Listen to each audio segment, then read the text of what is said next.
Did I hit Okay. Oh, here we are. Okay. All right. Welcome everybody to another episode of Chiropractic is Sexy. I'm Dr. Paula Ruffin. And I'm Dr. Erica Peabody, and thanks for being here and thanks for having us. Yeah, we are excited for this one. You know, Dr. Eric and I always talk about investing in your health, and we always want to come up with unique ways to help you have a greater understanding of health and wellness. And we thought about it from this perspective, is that, you know, if your health was your credit score, if you had a health score like your credit score is an indication of your financial investment, your financial health.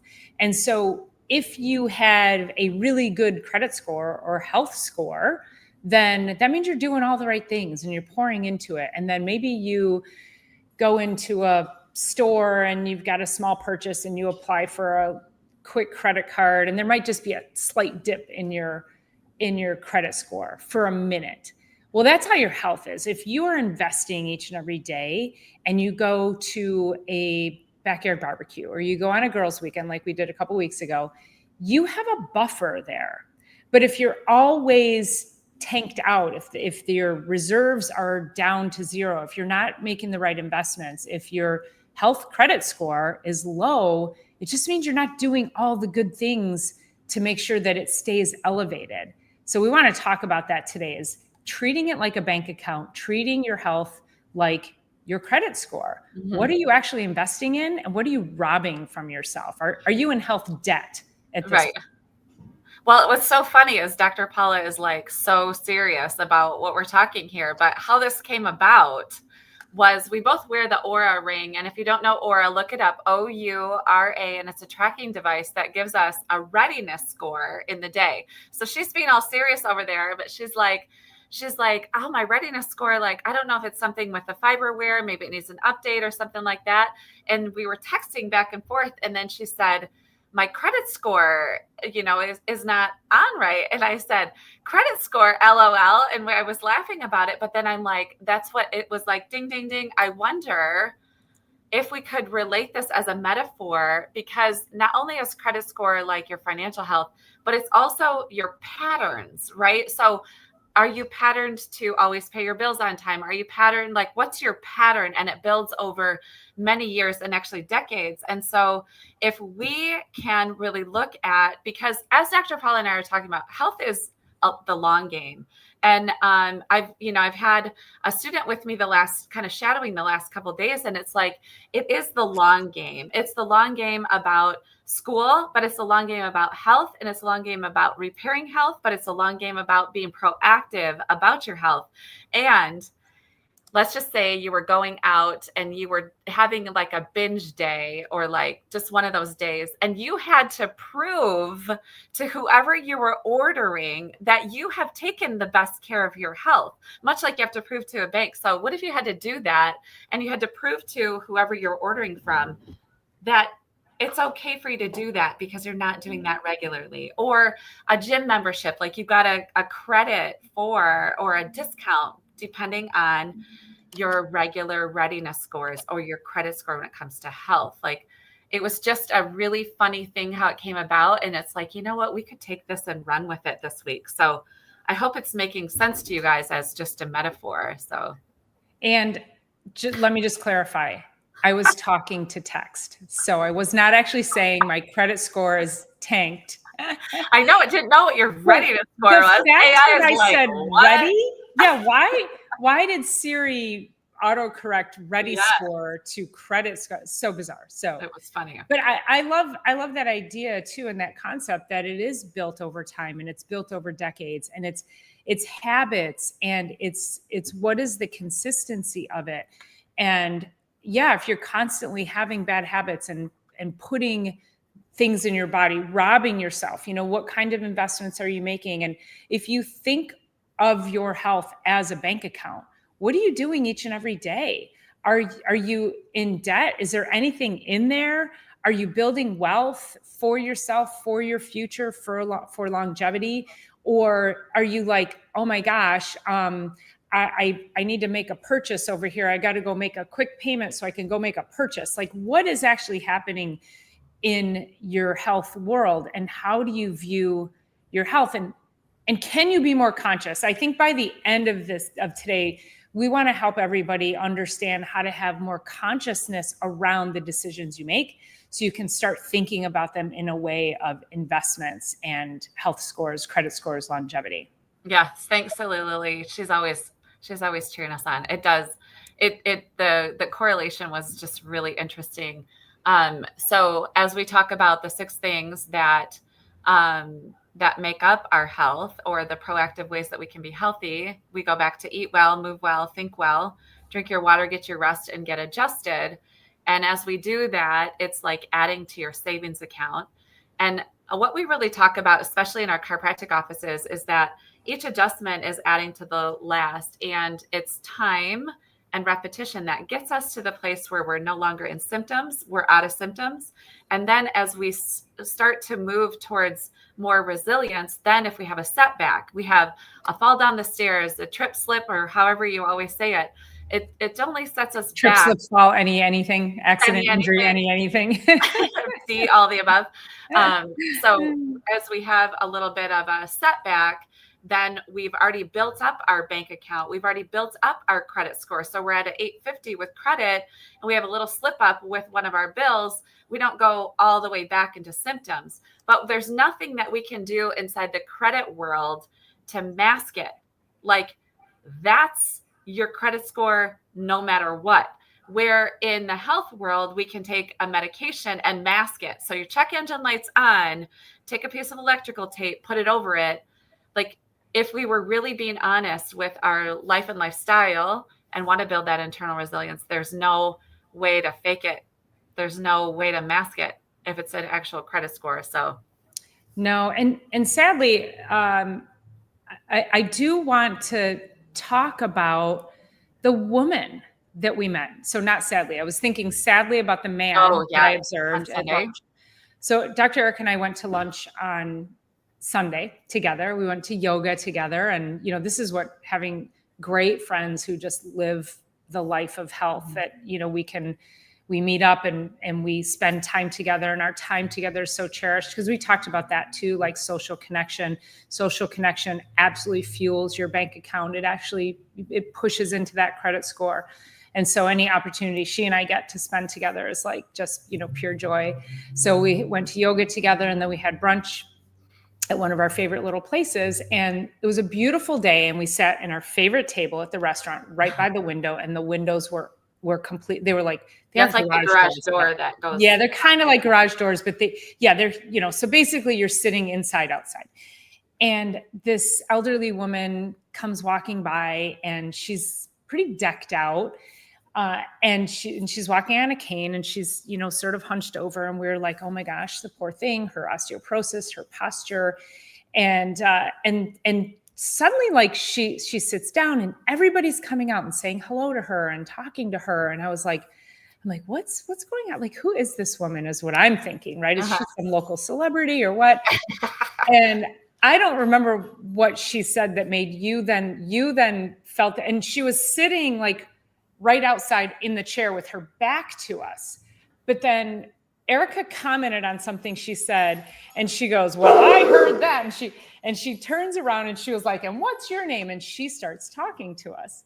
And we just start chit-chatting and laughing and joking. And turns out she's been in the community. She has a jewelry store that she's had there for 65 years.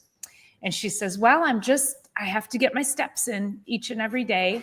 And we were like, oh my gosh, good for you. That's amazing. And then she reveals, which this blew me away, because I knew she was an elderly woman, but she says, yep, I'll be 94 this year. And I was like, what? We were like so blown away. She lives on her own in the apartments right up above the restaurant from where we're at. She comes down every day. She walks, she gets her steps in. She talks to people in the community. She's engaged. She has family close by. Like, this woman was a freaking rock star. Mm-hmm. And yes, she had osteoporosis and she had that hunchback. But as we got to know her, we were like, holy moly, she's done all the right things. Mm-hmm. She's done it all. And she's 94, still living with vitality. Mm-hmm. And I was like, It was so cool. It was just so cool to see. One of her only goals for the day was to get her steps in, though. You know what I mean? Like, she's kind of towards, obviously, fourth quarter of life, right? But she's 94 years 94 old. Is that years old? young, not old. Oh, Yep. years young, not old. Yes, yes. But it was like her goal every day was to make, and I don't know what her step number she was looking for, because she had a tracker on. It was like 4,000 steps or something like that. She said the most I've gotten is 6,000, but I haven't been able to do that yet this year. Yeah. What she said, but she's out there doing it, man. I know. It was really sweet. And just for an elderly woman walking with a cane, she had a pretty good clip. I will tell you that. So, yeah. She had a great attitude. Yeah. Yes. Outlook on life. I think all of that just brings about it fills the bank account. You know, how many ways are you investing in yourself? And it has to be more than just food or it's not or it's and all of those things need to be, they stack one upon the next. And yeah, if she can't get out and walk on a particular day, she's filling the bank account so that maybe she can't do as many steps today as she did yesterday, but maybe tomorrow she'll be able to do a little bit more. Right. Well, it's been really interesting to have kind of the student energy back in the office over the last 2 days. And, you know, we've talked on this podcast about what the things that interfere with our health and wellness as the 3 T's, right? So that was traumas, toxins, and thoughts. And they're now adding a 4th one in school, technology. And I was like, oh, thank you for sharing that, because we don't realize just how much time we can actually be spending depleting our own health and wellness by living vicariously through other people through social media, or also binge watching TV or binge watching shows. Brought that for you. Sorry. Or binge watching shows, or all the ways that the posture is affected and the investment. Like, even when I find myself, like, I'll get into a little bit of a doom scroll, if I want to call it that. And I'm like, okay, I need to get up and move my body. Okay. And I've been really focusing on 10 to 15,000 steps a day. That's really where I've refocused, because I'm just realizing, like, it's that kind of summer, not quite summer. It's sunny some days, it's rainy a lot of the days. And it's like, as soon as I get to that, I've just refocused so that I can continue to add to my ability literally to do the steps. If I did them yesterday, I can do them today, and I can do them tomorrow. So it's all those investments in health. And then, of course, you know, getting adjusted to help move all of those things, all the energy through the body. I had a woman in this morning who lost her husband last week. And although she's been prepping and he's been, you know, in kind of a degenerative, you know, sort of a degenerative health and headed towards, and hospice has been there for the last month. And so we knew this was coming, but to feel the energy kind of bound up in her system, like, that's the thoughts and the emotions, like, stuck inside. And if we're not dealing with those, not necessarily with the adjustment, but just life in general, all of those things can create this torsion inside of the nervous system and the information superhighway. So anyway, it's front and center in our lives every single day that we're in practice. And that's why we just wanted to talk to you a little bit about what can we be doing, as we talk every week about what can we be doing. Yeah.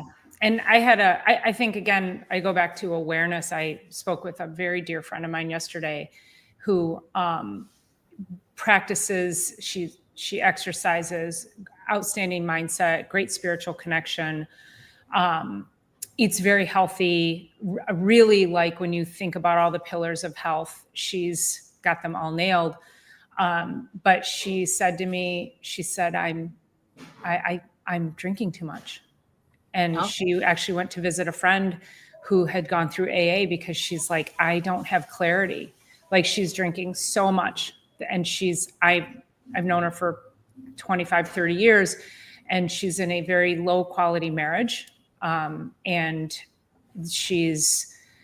I think a lot of that is feeding in, and it's become a spiral for her. And she's like, I realize I don't have clarity around it in order to make the best decisions for me and my family. She's got grown kids, but still, like, she's got a grandbaby now. And I was like, yeah, I mean, I get it. Like, you need clarity. You've got to come toe to toe with the thing. The the admission of it, that I'm doing all these other things and yet I'm not moving forward in my life. And in the past year, she's also been hit with some pretty serious health issues, like not ovarian cancer, like cancerous sort of things with reproduction and all of that.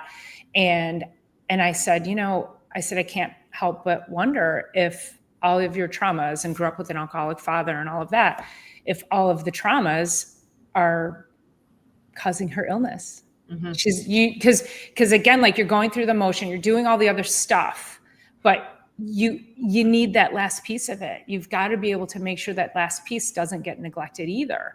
And she said, no, I know. She said, you're absolutely right. And of course, she loves to run. And I always joked with her. I've been joking with her about this for a few years now. And I'm like, I know you love to run, but what are you running from? And then yesterday, because of just all of her traumas in life. And then yesterday, she said, she goes, I think about what you say to me. And she said, and I started to realize I need to now think about what I want to run to. And I was like, oh, that's amazing. So I'm super happy for her that she's kind of like had this epiphany. But it's that kind of thing. Like, people are like, oh, but I'm so healthy, and how did I still get hit with this? But it was ultimately her awareness that brought her to a place that she realized she did not have the awareness. She did not have the conscious thought of what she was doing to her body that was actually overshadowing and overpowering a lot of the good habits. So, right. Yeah. And we obviously can never be perfect. Right. And I do thank you for sharing that, Lily, because I think that's so, so true. And, some people will come in and they're like, I don't have any stress. I'm like, have you looked around yourself in the world? Are you? Do you know what's behind there? I know. I'm like, yes, we all do. We all really do. So yes, what can we do? We're not getting out of here without any stress. My goodness. What can we do to take just even better care, even better care? Find where we can invest in.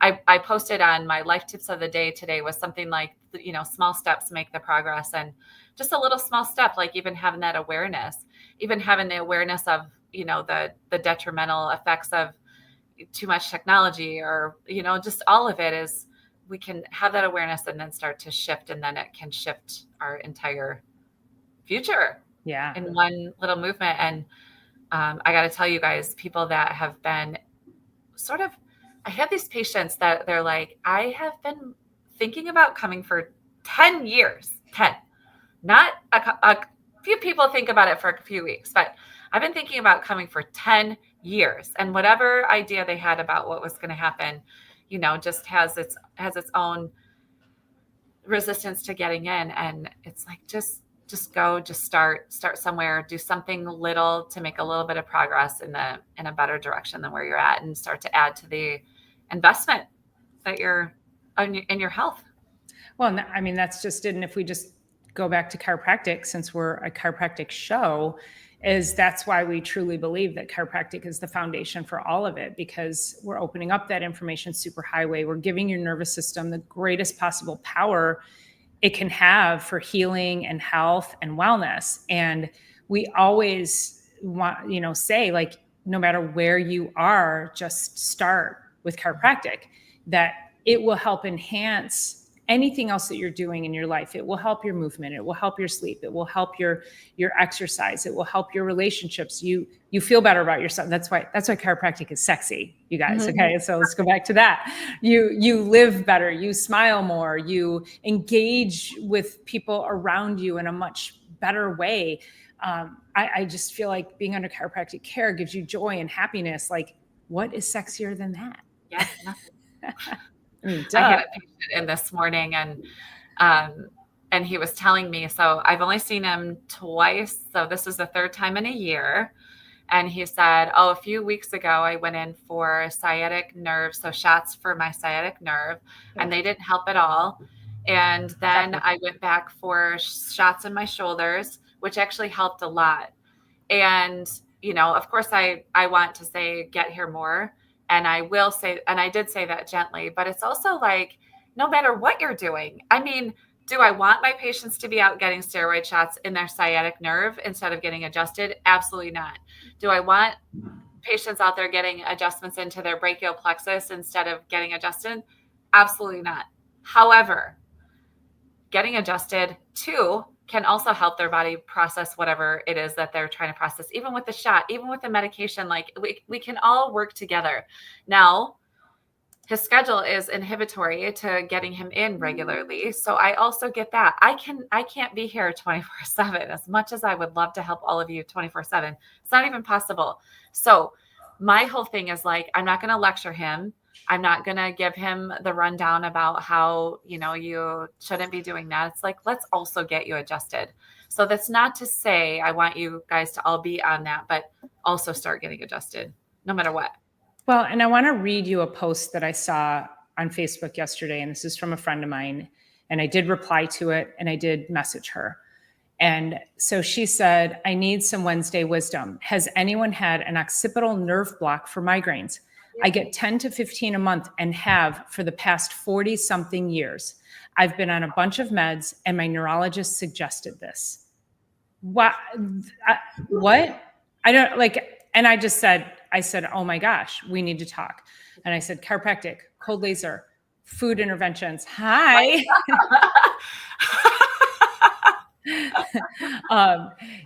Food sensitivities, chemical sensitivities. Like this is somebody, and I think she's 60s, in her early 60s ish, maybe. But I'm like, this woman needs serious intervention. She needs to know that. So she's been on medication for 40 something years for migraines. And her neurologist is just now saying, oh, maybe you should get a nerve block.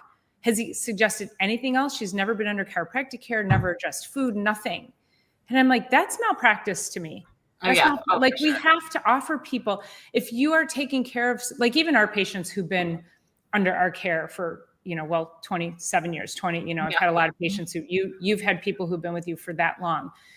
I have I'll use Cody as an example, and he's totally fine with me mentioning his name. But anyway, he's only been a patient for about 5 years, but he said, people are like, why do you keep going to the chiropractor?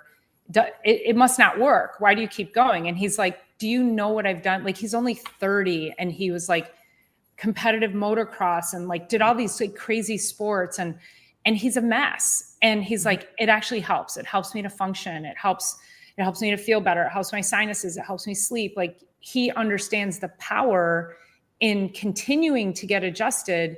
And even again, like compare that to my 75-year-old patient who's been a patient for 20 years. It's the only thing that helps her to keep gardening, to keep moving. Like, people understand that this is a natural way to keep their bodies so that they can do what they do. Mm-hmm. But if you're medicating somebody for something for 40 years and it's not working, I think we have a problem.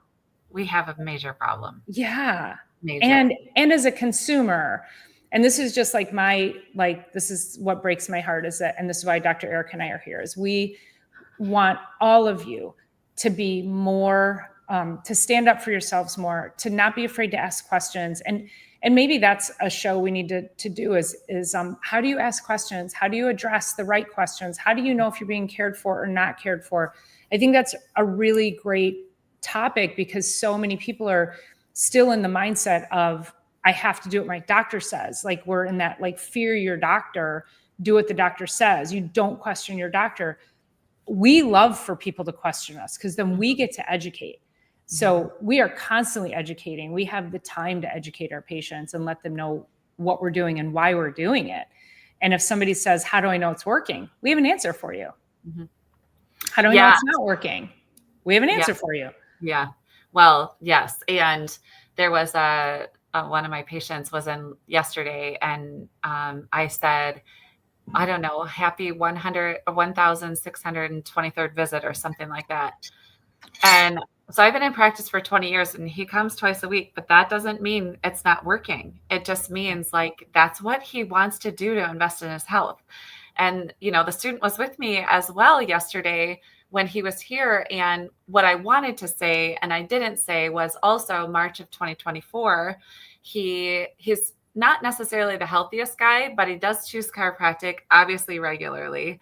But he was throwing his backpack up on his shoulder, and he carries a lot of extra weight in the front.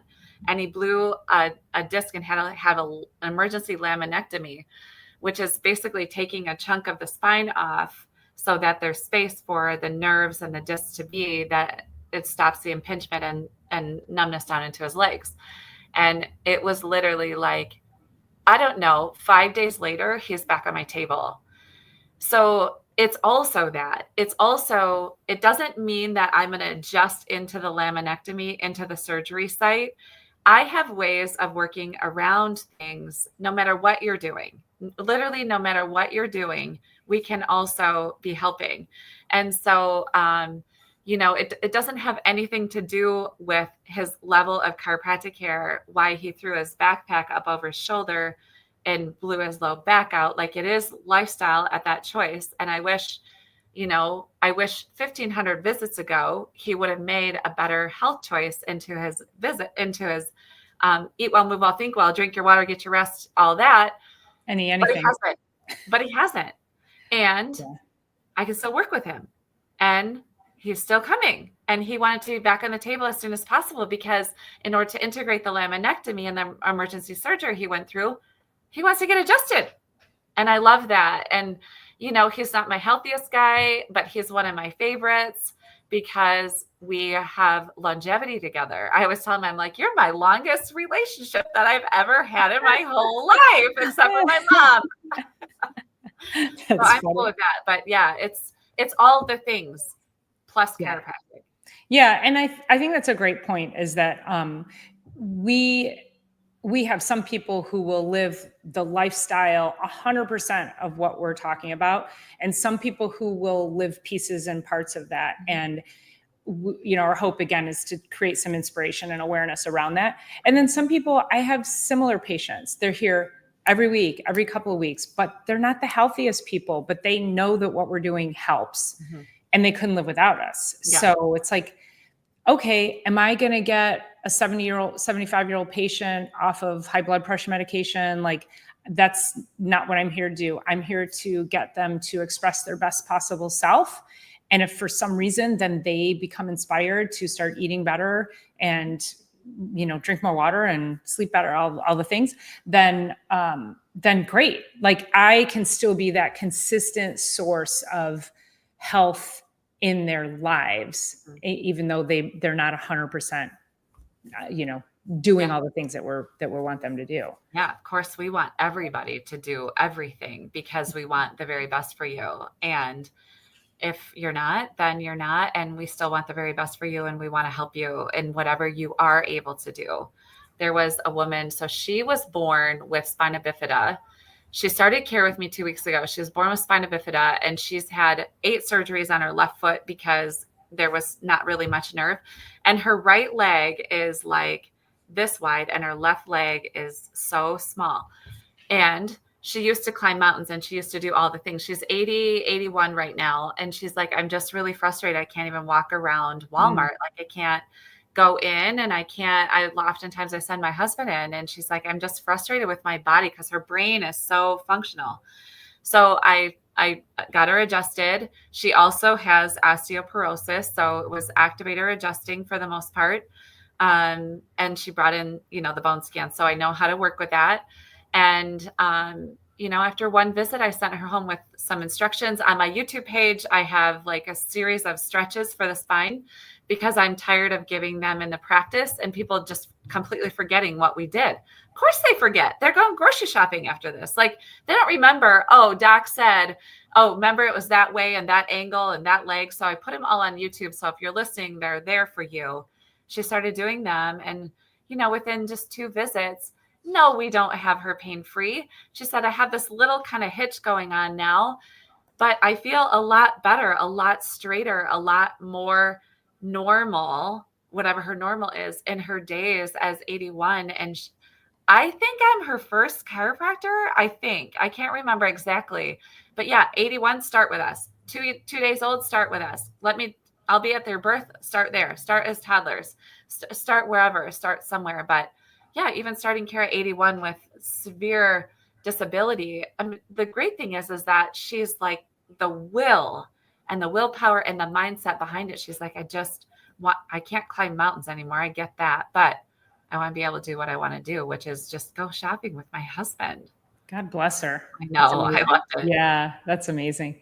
Yeah, I had a patient, my oldest patient to date was 93 or 94, Agnes, and she was in the Novi Theater, the senior theater with my Oh mom. yeah.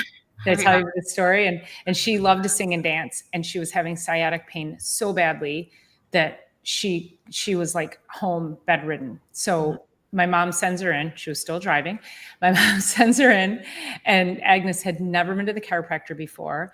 I took an X-ray on her. She had severe scoliosis and severe degenerative arthritis, so much so that I think many people would have said, even maybe some chiropractors would have said, there's nothing I can do for you.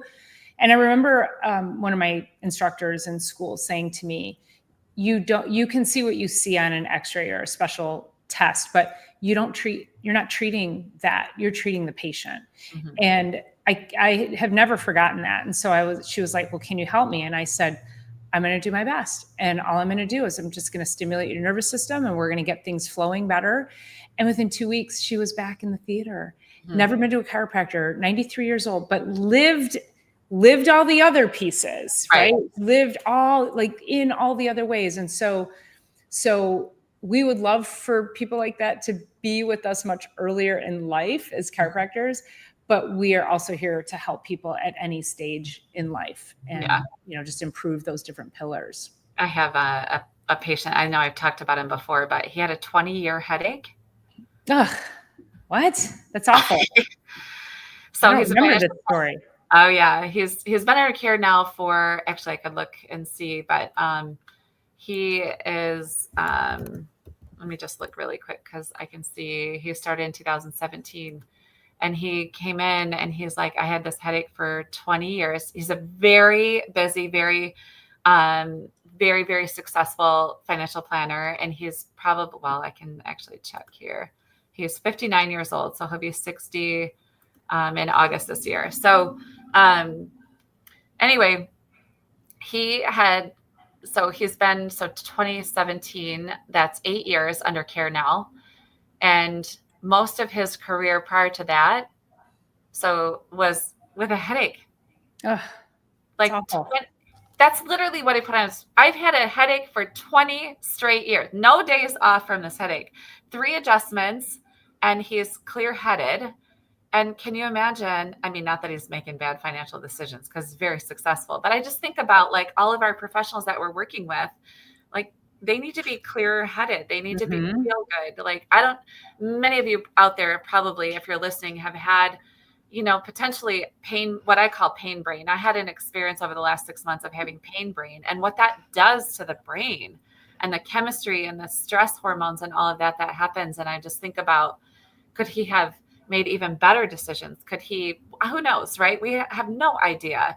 But within 3 visits after 20 years, and he comes every week and he has sense and he won't ever stop. And it's awesome. I was his first chiropractor he saw, but it's like, let's just not wait. Let's always be adding chiropractic into whatever you're doing. And it makes me wonder if somebody like that, which I'm sure you can answer to this, but even if the answer is no, but so many people like that have been told, don't go to the chiropractor. You've got this headache. Oh, a chiropractor is going to XYZ you. Or, I mean, it's such a disservice to humanity when we know that within 3 visits, you change this guy's life. And like you said, how much more could he have done? How could he have even done just the same, but it would have been much easier. It would have been less stress. It would have been less trauma on his body. Like, what is actually happening inside the body? Yeah. And that expands out to everybody around him, right? So his family, his relationships, his 3 daughters, his wife, all of his clients, all of it. It's just, we never know. This is always my favorite quote. We never know how far reaching something we think, say, or do today will affect the lives of millions tomorrow. And the ripple effects that we have with one adjustment are endless. We have no idea, but it's so awesome to be 20 years and 27 years into practice, knowing that we're really helping to change people's lives. Yeah, that is also my favorite quote. And I guess we can wrap it up by saying, and that is why chiropractic is sexy. That is the biggest idea I know of. There you go. Absolutely. Well, thank you guys so much for tuning in. We appreciate you being here, and we will be with you next Thursday. But we appreciate all your comments. Make sure you leave us a nice comment, and make sure you are subscribing and sharing so we can continue to get the message out into the world and create greater awareness of how you can live your best life through chiropractic and be sexy through chiropractic. Peace. See you guys.